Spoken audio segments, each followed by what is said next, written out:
Boa tarde, eu sou o Franklin Pereira. Eu vou falar um pouco do hormônio, também do trabalho que foi escolhido, que eu escolhi para apresentar, que é, no caso, foi o hormônio facitocinina, que é o equilíbrio ideal de citocinina e alcina para a organogênese indireta de brotos de eucalipto cloresiana e a produção de microestacas enraizadas ex vitro.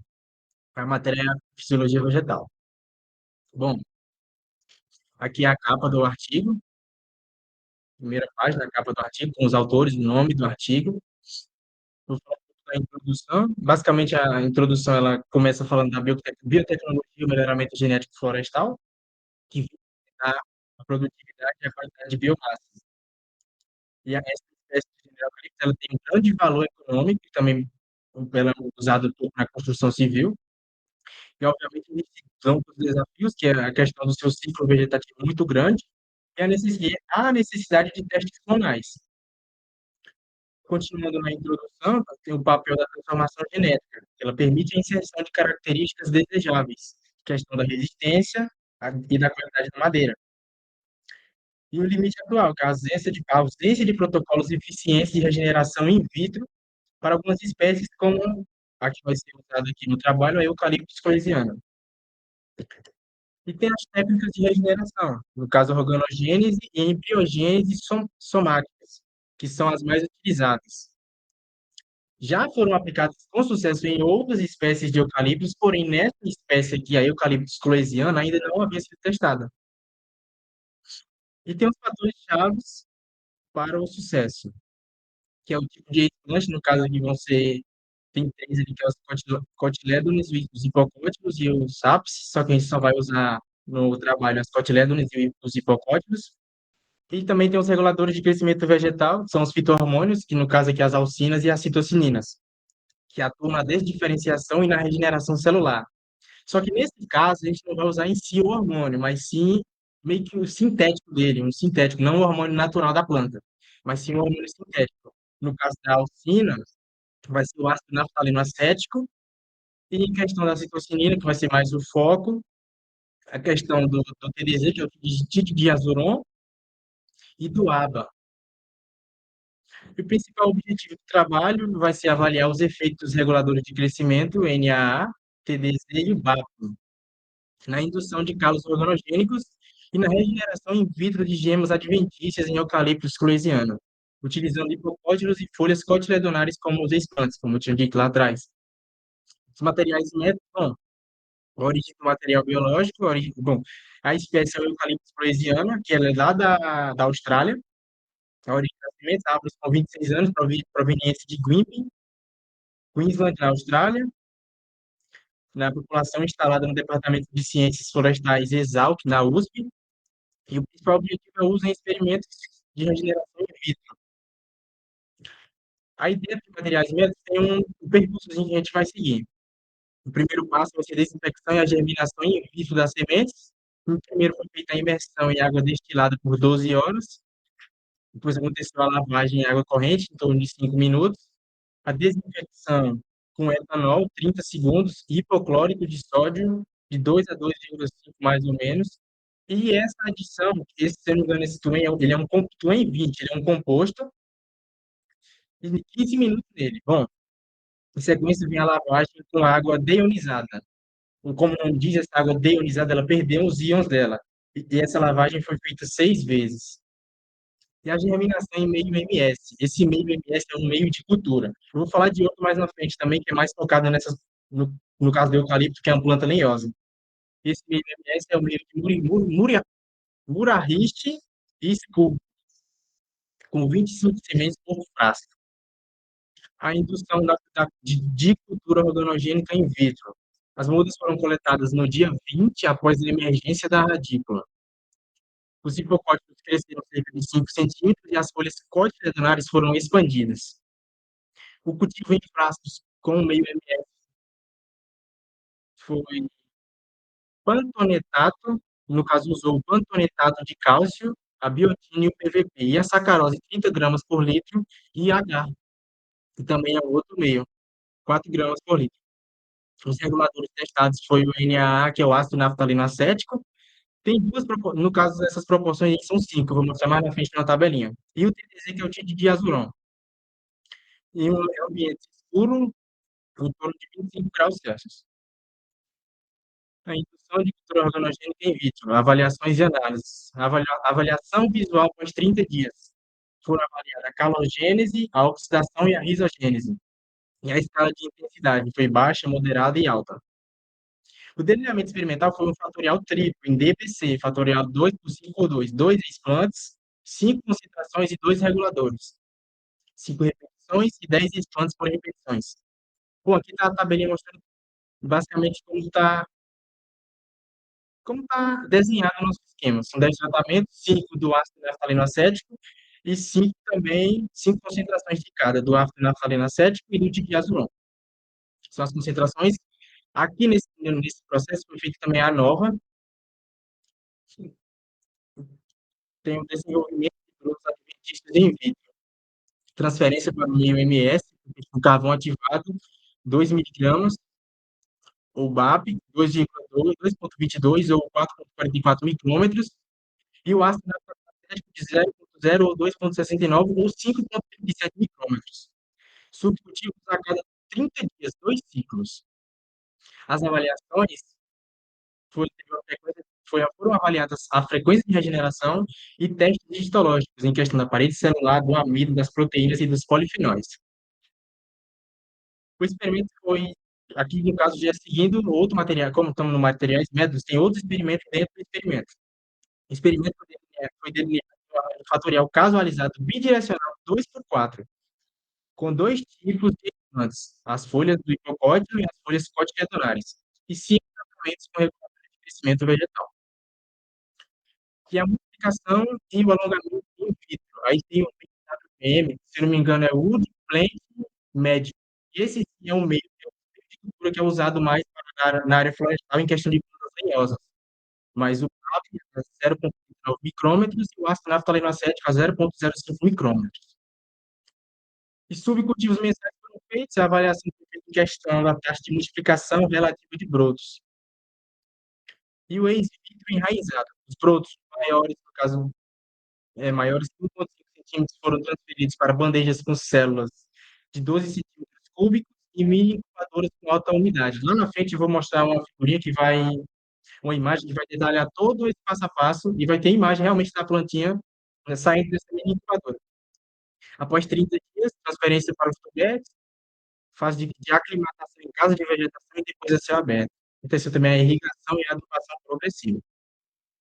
A preparação do meio de cultura e as condições experimentais foram ajustadas para o pH de 5,8, utilizando o hidróxido de sódio e o ácido clorídrico. A esterilização foi usado o autoclave, 120 graus Celsius por 15 minutos. E o ambiente de cultivo foi de 25, mais ou menos 7 graus Celsius, e foi um período de 12 horas. Bom, os resultados. A resposta dos respostas variou conforme o tipo de explante. No caso, como a gente avaliou o hipocótilo e as folhas cotiledonares, tipo e a concentração do regulador também determina o crescimento, no caso NAA ou TDZ. As avaliações foram feitas nas etapas de indução, diferenciação, multiplicação e o enraizamento ex vitro. A primeira parte de indução, que é a oxidação dos explantes, os cotiledôneros aumentam a oxidação com a maior concentração de TDZ e a baixa oxidação nas menores doses de NAA, do ácido naftaleno acético. Esse primeiro gráfico aqui, ele é da porcentagem de oxidação do ácido naftaleno, das cotiledôneas em relação ao eucalipto cloesiano. Como vocês podem ver, tem um ali, esse um vocês consideram a letra A. A letrinha A, que na tradução deu uma enrolada. A letrinha A. O primeiro é do ácido naftaleno acético e tem o B, que é o do TDZ. E como vocês podem ver, ó, teve um aumento da oxidação com a maior concentração de TDZ. Ou seja, a oxidação teve um maior aumento de TDZ, na imagem B. E a baixa oxidação nas menores doses de NA. Teve a baixa concentração nas menores doses de NA, em questão da oxidação. No hipocórdio, a alta oxidação com NA menores maiores que 1,34 micrômetros. TDC também elevou a oxidação em concentrações altas e o TDC induziu a maior oxidação geral do que o NAA. No caso, é a segunda imagem que a gente fala da oxidação em relação ao hipocórtico, que agora que é o que a gente entrou agora. A oxidação com o NAA foi maior com 1,34 micrômetros, o TDC também elevou a oxidação em concentrações altas. As concentrações altas de TDC, e aí, bom, agora são na calogênese. O TDC tem maior frequência de calos, maior frequência de calos que o NAA. As cotiledôneas com NAA apresentaram calogênese apenas até 2,69 micrômetros. Hipocótilos responderam bem ao TDC em 2,27 micrômetros. Calos em TDC eram mais fiáveis e esbranquiçados. E o início da calogênese, no caso, se iniciou a calogênese 10 dias após o cultivo. Aí está o gráfico da calogênese, o primeiro em relação à calogênese das cotiledôneas, como vocês podem ver no NA, não teve a maior frequência, no caso ele perdeu para o TDZ, o TDZ induziu a maior frequência, e já os cotiledôneos lineares apresentaram a calogênese apenas até o 2,69. Até aqui eles apresentaram calogênese, depois daí não apresentaram mais calogênese. Os hipocóticos responderam bem ao TDZ em 2,27 micrômetros. Como mostra aqui na tabelinha, o TDZ a 2,27 micrômetros foi onde teve a melhor resposta em TDZ, em relação à calogênese no hipocótico. E agora vem a diferenciação, no caso da gema adventícia. A gema adventícia ela só apareceu em calos induzidos com TDZ. A melhor resposta foi em calos de cotiledôneos cultivados com 4,44 micrômetros de BAP. Os hipocóticos tiveram menor frequência de regeneração. Aqui tem uma imagem que mostra a questão dos meristemas. Na imagem A, aqui vocês podem ver os meristemas iniciais se formando na superfície. Na imagem B, ele já está em um desenvolvimento bastante avançado. Na setinha vocês podem perceber. Na imagem C, já dá para vocês verem os calos se formando. Esses pontos, não sei se dá para ver legal, mas os calos estão se formando na seta, na direção das setas. E na imagem D está um corte longitudinal e nas setinhas está o fluxo dos calos. Ó. Bom, a multiplicação e o alongamento. Os calos de TDZ tiveram a maior taxa de multiplicação de brotos. As melhores concentrações de TDZ na indução foram 2,27 micrômetros, 35%, 0,45 micrômetros, 28%, e 1,14 micrômetros, 26%. E 4,54 micrômetros em TDZ inibiu o alongamento dos brotos. Vai ter uma tabelinha aqui agora que eu vou tentar dar uma explicada melhor para vocês entenderem. Primeiro, o ponto inicial aqui, que é o TDZ, ó, do TDZ, questão da multiplicação dos brotos e o alongamento. Vocês podem perceber que três passaram dessa linha, dessa reta, três passaram dessa linha, e teve um que não passou, de 4,54, porque foi, inibiu a questão da multiplicação dele, ele não conseguiu. Os outros três conseguiram. 2,27 micrômetros, 0,45 micrômetros e 1,14 micrômetros. Bom, agora vem o enraizamento ex-vivo, questão dos brotos alongados maiores que 1,5 que formaram raiz sem mini incubadoras. 70% de enraizamento após 30 dias e a sobrevivência nas fases de casca de vegetação, com 90% aos 45 dias, ao ambiente externo, 90% aos 90 dias, e a formação de plantas vigorosas com isso, né, com esse alto teor de sobrevivência, gerou a formação de plantas vigorosas e com raízes secundárias. Bom, aqui estão os estágios de organogênese indireta, enraizamento tardio e aclimatação de gemas.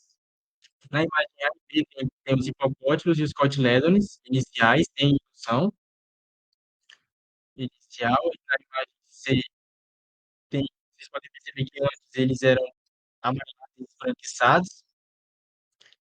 Na imagem E tem, então vocês podem ver a coloração diferenciada nas setas brancas, é a questão da antocianina, que dá essa coloração. A setinha amarela lá no canto é as raízes brotando, as raízes nascendo. E na imagem F é a oxidação acontecendo. Na E é a questão das microestacas acontecendo, a brotação já está acontecendo. Na H já está fortemente acontecendo as brotações. Na imagem I, é aí que a plantinha já sai, a plântula já sai da incubadora, da mini incubadora. Na J está adicionada num tubete, após o diz, ela foi adicionada num tubete, e a K, a imagem K, que já tem a planta bem formadinha no tubetezinho, é 120 dias depois, após tudo que aconteceu. Bom, é a discussão. Os resultados provam que o regulador de crescimento e o tipo de planta são fatores chaves na regeneração de Eucalyptus coleziana. O protocolo estabelecido supera a recalcitrância da espécie à clonagem. Efeitos reguladores de crescimento. Bom, o TDC, ele induziu a calogênese com baixa oxidação, os calos friáveis e a presença de antocianinas, como vocês puderam ver na imagem atrás, aquela coloração. O N, o ácido naftaleno ele induziu a risogênese associada a maior oxidação dos extrantes. E o pH foi fundamental na diferenciação de gemas adventícias. A oxidação fenólica inibiu a regeneração, principalmente com o NAA. As soluções aplicadas por carbono ativado no meio e subcultivos frequentes. E o resultado foi redução da oxidação e calos mais saudáveis. Evidências histológicas, bom, a formação de meristemas a partir do calo, a gema adventícia conectada ao sistema vascular, a organogênese verdadeira, que é, no caso, a organogênese verdadeira, e divisões celulares perifinais e antifinais confirmam a diferenciação ativa. E a conclusão? Bom, tá, dividida em partes conclusões em relação aos objetivos. Primeiro, conclusão que os cotilédonos foram os exploits mais responsivos, com a formação de gemas adventícias. A regeneração in vitro de gemas adventícias ocorreu apenas em calos induzidos com TTC, a partir de folhas cotiledonares. A concentração de 4,4 micrômetros de BAP, benzelaminoprina, promoveu uma regeneração de gemas adventícias. E em 4, a multiplicação in vitro foi eficaz em meio WPM, com 0,89 micrômetros de BAP mais 0,05 micrômetros de NAA. E o protocolo permitiu o enraizamento in vitro e aclimatação bem-sucedida em mini. Bom, e aí?